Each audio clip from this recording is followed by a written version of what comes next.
আসসালামু আলাইকুম রাহমাতুল্লাহ।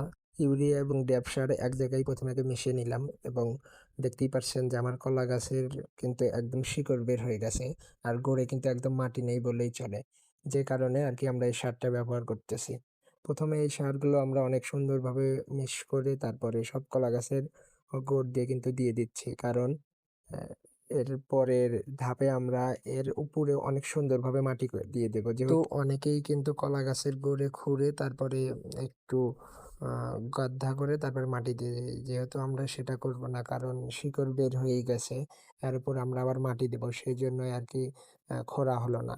আর সেরকমভাবে কিন্তু কলার ছড়িও অনেক বড় হচ্ছে না।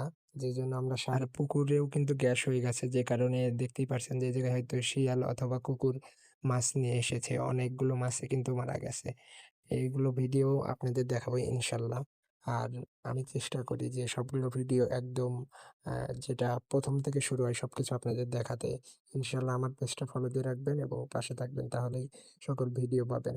আর এই জায়গায় তো দেখতেই পারছেন মরিচগুলোও কিন্তু অনেক সুন্দর হয়েছে। যে কারণে এতটা ভালো হয়েছে সে কারণটা হচ্ছে সেচে কিন্তু ঠিক সময় দেওয়া হয়েছিল। সেচ যদি ঠিক সময় না দেওয়া হয় তাহলে কিন্তু এরকম হয়। আর কলা গাছের সবচেয়ে সুন্দর গ্রোথ হইছে কিন্তু এই সময় যে কারণে সেটা হচ্ছে পানি থাকছে। আর পানি যদি থাকে তাহলে সেচ প্রক্রিয়া এটা কিন্তু অনেক ভালো হয়।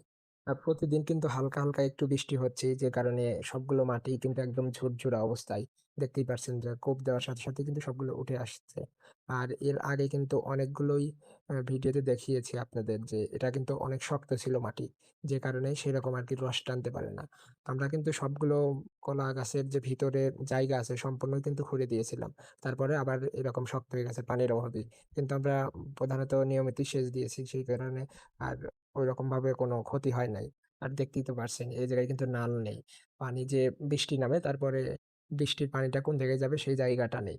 আর অবশ্যই চেষ্টা করবেন যে এক জায়গায় পানি যেন জমে না থাকে। এর আগে আমার কিন্তু এভাবে অনেক কলা গাছই নষ্ট হয়ে গেছে।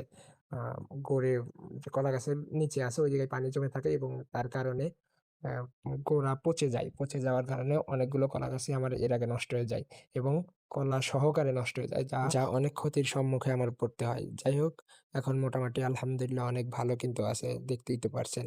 সবগুলো গাছেরই গ্রোথ অনেক সুন্দর হইছে এবং নিয়মিত সবকিছু পরিচর্যা করার জন্যই হয়তো এরকম হয়েছে। আর আমি এই জায়গায় কিন্তু অন্য সারও ব্যবহার করতে পারতাম। কিন্তু অন্য সার দেব না যে কারণে এর আগে আমি এই জায়গায় গোবর সার দিয়েছিলাম। যার কারণে আরকি এত সুন্দর গ্রোথ হয়েছে। যদি অন্য সার দিয়ে আবার বেশি গ্রোথ হওয়ার জন্য কিন্তু কলা গাছ উপড়ে যায়।